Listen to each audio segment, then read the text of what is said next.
À la une ce soir, les différentes actions des services de l'État, point par point, sur la gestion de la crise après l'ouragan Irma. Pour répondre aux critiques faites justement sur la gestion de la crise, la préfecture avait convié l'ensemble de la presse pour dresser un bilan des actions menées sur le terrain. Le détail dans ce journal.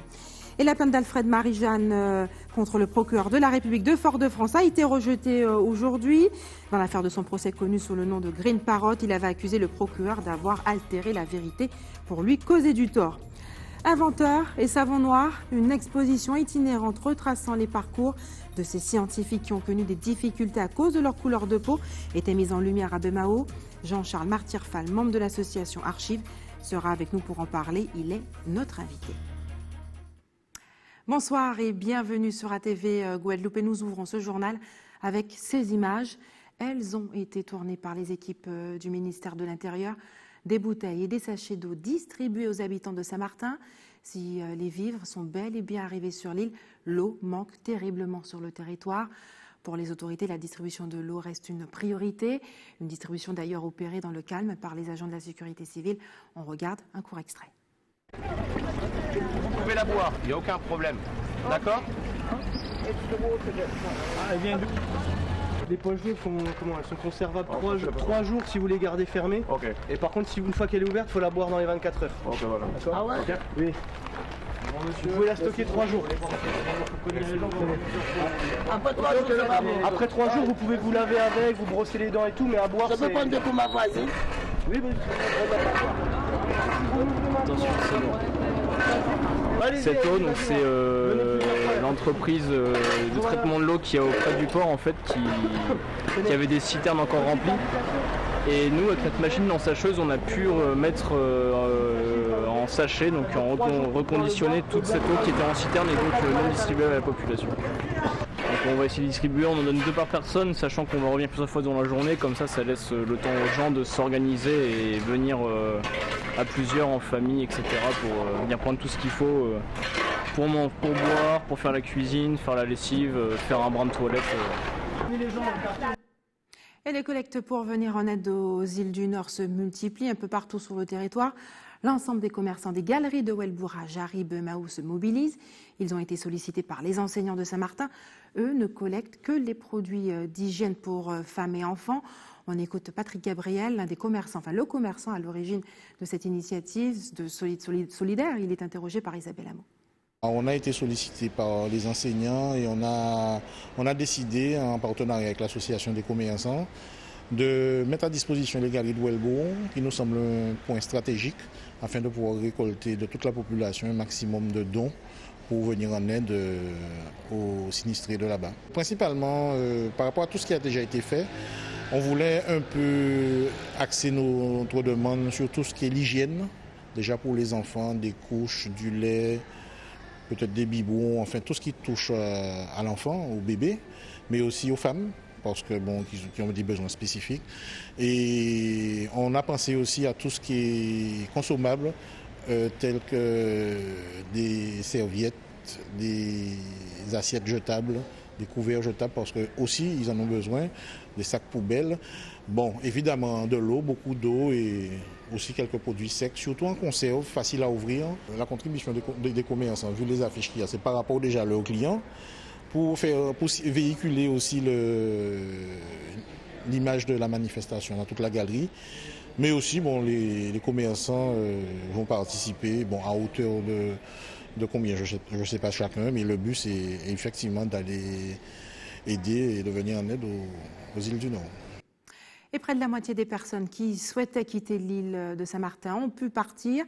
Les départs se font au rythme de 600 à 1000 personnes par jour. Ce matin, le délégué interministériel à la reconstruction de Saint-Martin et de Saint-Barthélemy tenait une conférence de presse à la préfecture de Basse-Terre pour faire le point sur les mesures prises, mises en place par l'État sur le terrain depuis le passage de l'ouragan. On écoute Philippe Bustin, interrogé par Linda Kayarsi. Alors la priorité, au-delà de ce qui reste encore aujourd'hui dans la gestion de l'urgence, à savoir permettre aux habitants de Saint-Martin de retrouver l'électricité, le téléphone, l'eau, c'est très vite que la vie reprenne ses droits. Et concrètement, que l'on puisse réouvrir les écoles, que l'on puisse avoir aujourd'hui une vie normale. Mais pour cela, il faut déblayer, il faut faire disparaître tous les stigmates aujourd'hui encore visibles dans les rues de ce cyclone. D'une part parce que ces stigmates peuvent être dangereux si un autre cyclone, une autre tempête venait à survenir, et d'autre part parce qu'on le voit déjà dans les rues qui sont déblayées, ça donne tout de suite une beaucoup plus belle image positive en tout cas de l'île. Le travail est en cours là pour redonner au moins la possibilité d'accéder à l'argent via des distributeurs automatiques, via le système bancaire qui doit repartir complètement. J'espère que dans la semaine prochaine, on devrait être en mesure de rétablir en tout cas les choses à peu près normalement. Moi, je n'aime pas les missions faciles, donc j'ai accepté cette mission parce que je pense qu'elle est exaltante. Elle doit permettre de faire d'abord de Saint-Martin un exemple, un modèle qui pourra être dupliqué ailleurs et de respecter et d'en faire aujourd'hui en termes économiques pour les touristes qui viennent essentiellement à Saint-Martin et qui participent grandement au PIB de l'île, d'en faire un élément et une île très attractive parce qu'on aura respecté la philosophie du développement durable. Ce qui est certain, c'est que les premières estimations qui avaient été lancées et qui étaient assises sur la perception qu'avaient aussi les gens localement par rapport au séisme, qui, je le rappelle, quand même était d'une ampleur terrible et qui donnait 95% de bâtiments détruits. On a sans doute 95% de bâtiments qui peuvent être impactés d'une manière ou d'une autre par Irma, mais pas détruits. Sur le petit échantillon, puisque j'ai visité quand même déjà pas mal de bâtiments publics, là pour le coup, on serait plutôt sur 20-30% maximum de bâtiments publics réellement détruits et nécessitant vraiment une reconstruction complète. Pour le reste, on est à la fois sur des bâtiments qui ont tenu le coup, je parle toujours des bâtiments publics, et d'autres qui vont nécessiter quelques réparations qui permettront de les rouvrir très rapidement, et ces réparations doivent être exercées et faites par les artisans locaux, et nous allons mettre en place des structures pour leur permettre de le faire très rapidement. Était également présent le président de la région Guadeloupe, Harry Chalus, très investi dans les opérations de coordination avec l'État. Linda Kayarsi a pu recueillir sa réaction. On l'écoute. Nous avons fait le point sur comment attaquer rapidement bien pour pouvoir reconstruire Saint-Martin. Donc la région a fait valoir un peu par de tout ce que nous pouvons apporter à Saint-Martin. Les états des lieux que nous avons faits dès la semaine dernière avec Mme Duflo et hier avec une délégation d'architectes. Et aujourd'hui, nous avons une délégation conduite par M. Pancrel d'avocats pour accompagner Saint-Martin. L'important aujourd'hui, c'est le déblaiement, le nettoyage. Donc nous avons deux entreprises qui partiront dès cette semaine avec des engins pour pouvoir broyer tout ce qui est ordures, ferraille, enlever les bateaux, nettoyer les routes. Et hier soir, j'ai eu un appel du recteur.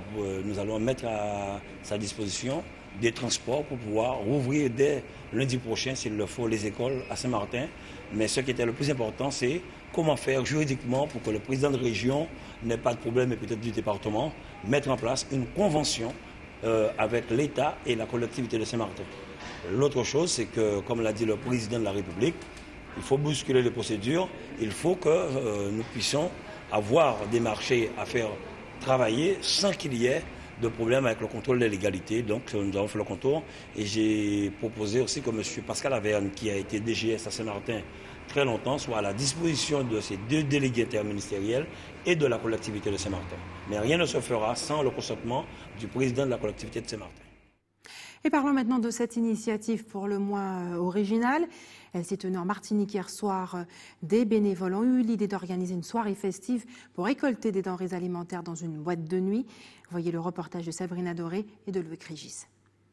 Des cabas de denrées non périssables, des packs d'eau, des vêtements. Ce soir, dans cette boîte de nuit, les tickets d'entrée sont particuliers pour une situation exceptionnelle. Ce soir, nous accueillons quelques rescapés. Le légendaire personnel du club. Le Platinum est avec nous ce soir de Saint-Martin. Faites du bruit pour eux, s'il vous plaît.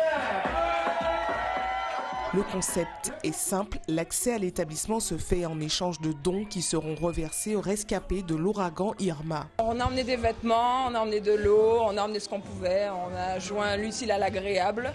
Et puis Big Foss pour Saint-Martin. Hein. C'est bien qu'on puisse s'amuser tout en venant pour les sinistrés. Donc il y a un thème précis, qu'il y a un but. Et moi en plus je suis assistante sociale, donc ça me semblait normal de pouvoir venir. C'est bizarre parce qu'on nous dit des vivres à l'entrée au lieu de payer. Ou voilà. Et c'est une bonne chose ? Très bonne chose. S'amuser tout en étant solidaire, un concept qui a été couronné de succès. Ça m'a surprise parce que je pensais qu'ils auraient amené juste quelques petites choses et au final ils sont arrivés avec des cartons, des sachets remplis, donc ça c'est bien. La formule de cette soirée caritative est le résultat d'une association entre prestataires, plusieurs DJ et organisateurs de soirées. Le mot d'ordre du jour est de récolter un maximum de fonds. Tous les employés sont venus gracieusement, tous les DJ, la sécurité, les partenaires boissons qui ont donné des boissons gratuites. Donc quasiment tout le monde vient gracieusement ce soir travailler au Cosmopolite. Je me suis dit, bon, pourquoi ne pas faire une bonne œuvre, puisqu'ils sont vraiment démunis. Donc, déjà passer le local gratuitement, on a trouvé des partenaires, Roger Albert, Sokara, Laurent Perrier, Dutz, Nicolas Feuillat, Dillon qui nous ont beaucoup aidés. Et puis les vigiles, je remercie José, la sécurité qui nous a passé tous ces vigiles. Et pour boucler la boucle, en invité d'honneur, des rescapés. Les Martiniquais ont juste été adorables, ils nous ont accueillis comme si on était de leur famille, on a été pris en charge du début jusqu'à la fin, hôtel, petit déjeuner, dîner.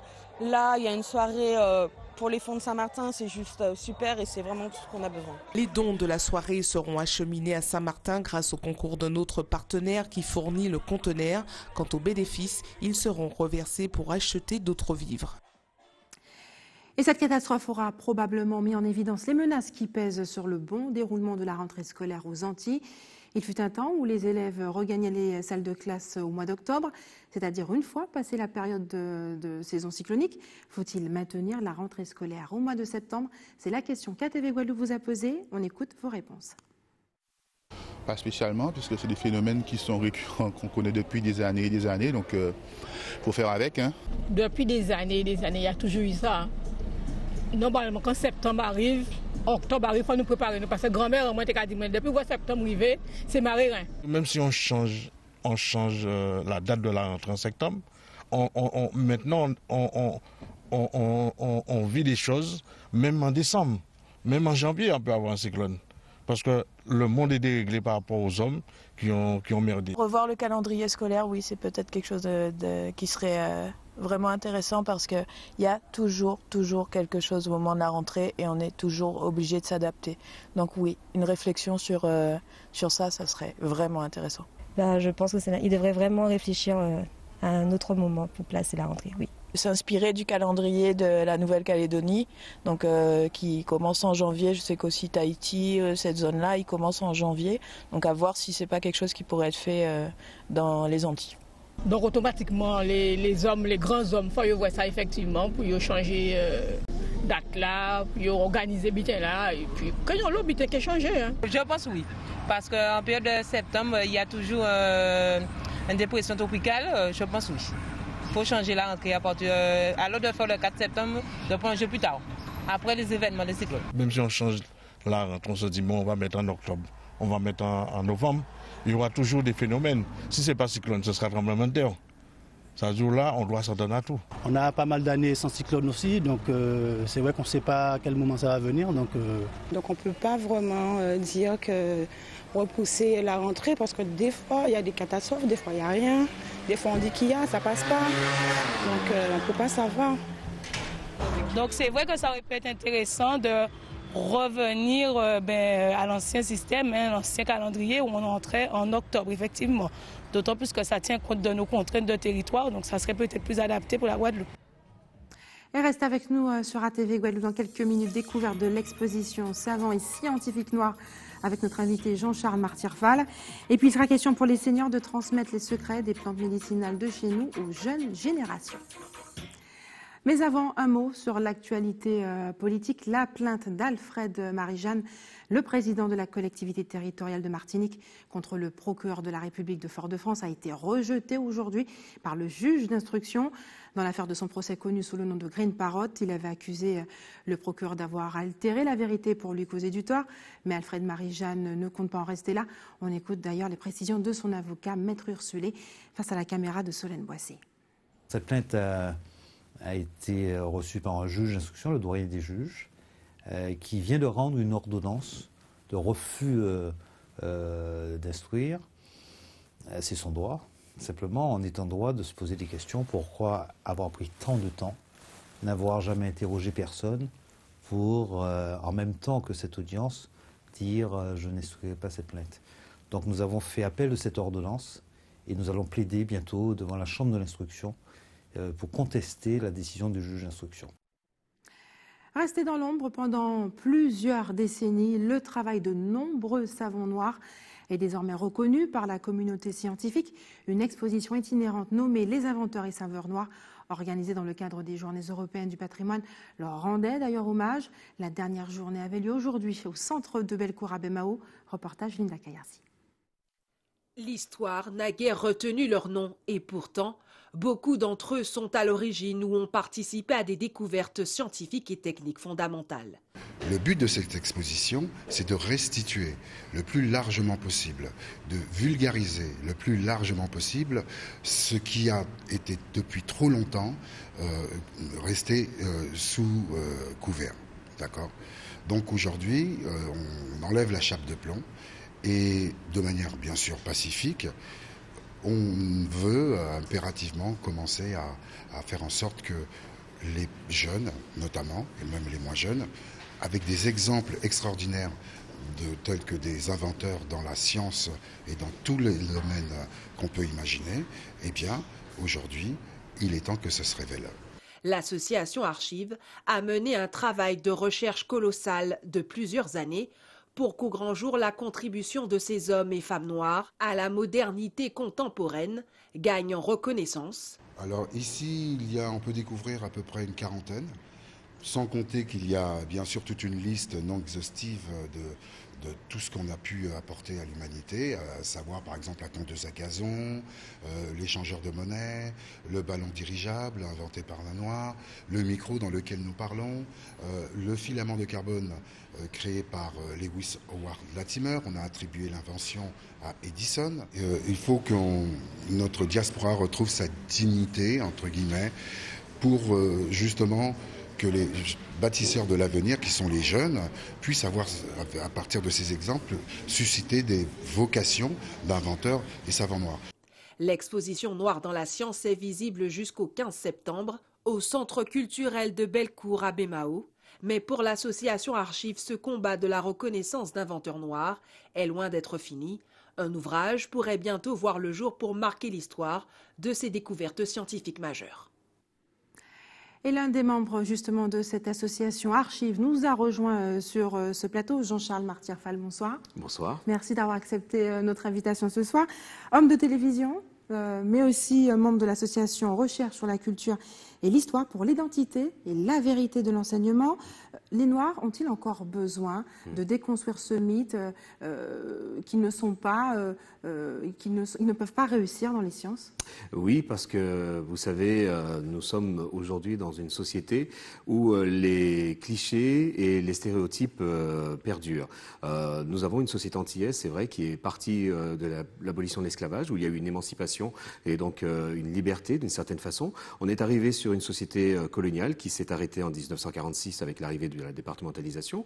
Et là, aujourd'hui, en 2017, on se rend compte que, avec toutes ces époques que je viens de vous citer, certains critères ont perduré, comme le fait que des hommes et des femmes de couleur pouvaient avoir également une certaine compétence, une certaine technicité. Et nous, notre travail avec notre association depuis maintenant 2000, c'est-à-dire 17 ans, eh bien, c'est de ramener tout cela un petit peu au goût du jour et de permettre à tout un chacun bien de connaître aussi cette partie de l'histoire. Qu'apprend-on à travers justement cette exposition, avec des exemples concrets Eh bien, on apprend par exemple que le feu tricolore est originaire, enfin le créateur du feu tricolore n'est autre que Gareth Morgan par exemple. On l'utilise tous les jours, mais on ne sait pas que c'est un noir qui est derrière cela. On utilise également les produits comme les produits cosmétiques à l'origine sont créés pour la plupart par une certaine femme qui s'appelle Sarah Breedlove, dite Madame C.J. Walker, qui était la première femme noire américaine millionnaire aux États-Unis. On ne sait pas non plus que la lampe à incandescence, qui est quand même l'outil principal pour être éclairé aujourd'hui, eh bien, c'est grâce à Lewis Howard Latimer et non pas forcément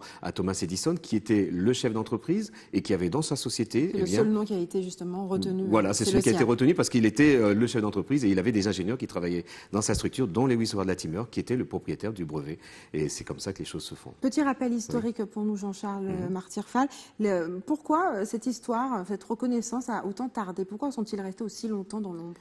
Parce que c'était quelque chose qui était assez tabou, il faut le reconnaître. Hein. Et même aux États-Unis, où nous avons puisé la plupart de nos informations, beaucoup de Noirs américains n'étaient même pas au courant de toutes ces choses que nous sommes en train de révéler avec vous aujourd'hui. Il y a un chanteur, par exemple, Stevie Wonder, qui a écrit une chanson en 1976 qui s'appelle Black Man, sur un de ses plus beaux albums, où il révèle l'identité de beaucoup d'inventeurs et savants noirs. Il y a des inventeurs et savants noirs de Guadeloupe, des Antilles, de la Caraïbe, d'Afrique. Ce sont autant de personnalités qui, à leur façon, ont contribué à l'amélioration de notre société, à l'évolution de notre confort, et qui aujourd'hui méritent justement qu'il y ait une place aussi qui leur soit faite dans les livres d'histoire pour le bien commun. Vous vous battez pour cette reconnaissance Absolument. dans les manuels d'histoire? Oui, absolument. Nous faisons un travail colossal sur le terrain, ici en Guadeloupe, mais également en France et en Afrique, où nous avons quelques bases, notamment au Mali, au Burkina Faso, au Bénin, ou au Congo, où notre président est déjà allé faire ses expositions. Et il est vrai que nous avons aujourd'hui décidé,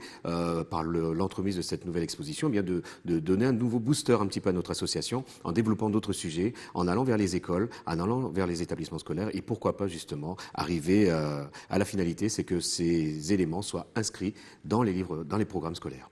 Et ce qu'il faut bien comprendre, c'est que ces scientifiques exerçaient leur métier. Oui, ils avaient le droit, mais ils n'avaient pas le droit de déposer leur brevet en fait. Donc du coup, pas de reconnaissance publique. En fait, ils avaient la paternité des différentes inventions. Mais si vous allez sur cette exposition, vous verrez que la plupart sont nés esclaves. Et donc, à l'époque de l'esclavage, la misère, la pauvreté, et à un moment ou à un autre, il faut faire parler le quotidien. Et donc, de ce fait, ils ont vendu la plupart de leurs brevets à ces capitaines d'industrie qui étaient Thomas Edison ou Graham Bell ou bien d'autres encore, qui fait qu'on retrouve par exemple le téléphone de Graham Bell alors que à l'origine c'est Grant Willwood. On retrouvera l'ampoule incandescence de Thomas Edison alors qu'à l'origine c'est Lewis Howard Latimer. Vous voyez, il y a ces éléments qui sont là dans notre histoire, mais qui malheureusement sont passés complètement inaperçus. Et aujourd'hui, justement, avec notre association, on fait le travail contraire. Il s'agissait justement du dernier jour d'exposition aujourd'hui au Centre de Bellecour. C'était une exposition itinérante? Oui, c'est une exposition itinérante qui a eu l'occasion d'être vue un peu partout en France et en Afrique et ici en Guadeloupe une première fois. Mais elle ne s'arrête pas là. Déjà, pour vous dire, demain, nous serons encore à l'écoute de tout un chacun puisque nous prolongeons notre exposition jusqu'à 13h, 14h, donc au Centre culturel de Bellecour. Et à partir de là, nous aurons l'occasion, on reviendra de toute façon pour communiquer là-dessus, eh bien d'aller dans les différents établissements scolaires et apporter encore ces différentes informations, pourquoi pas, ce que l'on appelle aussi aujourd'hui la bonne nouvelle quelque part. Merci Jean-Charles Martyr-Fall d'avoir accepté de répondre à nos questions ce soir. Autre découverte culturelle, elle se tenait à la ville des Abîmes. Une trentaine d'élèves a pu découvrir les richesses du patrimoine abîmien à travers un rallye découverte. Karen Diama faisait partie aussi du groupe. On regarde son reportage. Ce matin, dans les rues de la ville des Abîmes, on pouvait croiser Ilan et ses camarades à la recherche de sites patrimoniaux. Pour moi, ce rallye découverte me permet de voir, de découvrir la ville des Abîmes, son histoire, etc., etc. Tous les hommes qui ont contribué à sa fondation pour retaper la Guadeloupe, parce qu'à l'époque, la Guadeloupe a subi beaucoup d'intempéries à cause de certains cyclones. Et j'ai appris que le principal architecte qu'on a envoyé dans la ville des Abîmes et en Guadeloupe, c'est Ali Tur, qui a permis de rebaptiser, de rendre les bâtiments plus résistants pour survivre jusqu'à ce jour. De manière ludique, les élèves scolarisés aux Abîmes ont pu découvrir les richesses culturelles de leur patrimoine. Ce qu'ils ont à charge de faire, c'est à partir d'indices, trouver des lieux dans la ville. Ils découvrent dans une sorte de parchemin l'explication du lieu qu'ils ont trouvé. donc c'est-à-dire l'histoire du lieu. Ensuite, ils découvrent, on leur demande juste de découvrir par une petite charade une photo. À partir de cette photo, ils découvrent soit de la canne à sucre, un raccoon. Une méthode d'apprentissage qui visiblement a porté ses fruits. Oui, c'est vrai qu'en tant que jeu ludique, ça permet de mieux apprendre parce que moi, personnellement, je trouve que les jeux pédagogiques, etc., ça permet de mieux enrichir les élèves qui sont, comment dire, difficiles à l'apprentissage en cours. Donc je trouve que s'amuser d'une manière ludique, ça enrichit mieux. Leur journée s'achèvera autour d'un débat interactif autour du patrimoine. Ils ont choisi de découvrir le monde amérindien. 2 jeunes Guyanais issus de l'école de gestion et de commerce de Matoury effectueront leur stage d'immersion dans un village amérindien. Pierre Tréfou les a rencontrés avant leur saut dans l'inconnu. On regarde. Les étudiants de l'école de gestion et de commerce de Guyane vont effectuer un stage en immersion à Kamopi et à Wanari, à la découverte de la Guyane profonde. Ce sont des régions qu'on n'a pas forcément visitées en fait en tant que Guyanais, et c'est vraiment l'idée, c'est vraiment de découvrir et pouvoir échanger avec ces personnes et les aider en fait, puisque nous proposons souvent en fait des business plans à des entreprises et tout, mais nous oublions qu'il y a d'autres communes en fait et des personnes qui ont aussi besoin de notre aide. Ces communes sont plutôt enclavées et qu'elles ont des soucis pour tout ce qui est nourriture et eau et boissons. C'est que c'est plutôt difficile d'accès. Donc c'est pour mieux connaître mon pays et mieux connaître leurs enjeux. Le stage se déroulera du dimanche 17 septembre au lundi 30 septembre et il permettra aux étudiants d'établir des liens avec ces communautés isolées. On va rencontrer des jeunes, on va visiter la commune aussi, et ensuite on doit rencontrer un jeune qui a un projet en fait, et l'idée c'est d'échanger avec lui pour pouvoir ensuite créer son business plan. Il veut créer un projet d'ambulance fluviale, je crois, donc ça serait vraiment d'échanger avec lui, prendre les informations et l'aider en fait à mettre en place ce projet. C'est la première année que l'école de gestion et de commerce de Guyane organise cette immersion. Pour la directrice de l'école, cette initiative est nécessaire pour ses élèves. Nous voulons participer au développement de la Guyane à travers les compétences qu'ils acquièrent dans cette école. Et ça leur fera de l'expérience et du réseau aussi, bien entendu, mais surtout de l'expérience. Et au moins, ce sera une expérience qui va apporter quelque chose. Et leurs secrets sont encore méconnus pour beaucoup d'entre nous. Les plantes médicinales étaient au centre d'une matinée d'échange intergénérationnel organisée à la Maison des Aînés de Bellecour à Bemao. Reportage Karen Diama. Corosol, moringa et bien d'autres remèdes rasiers ont été découverts ce matin par Laura et ses camarades.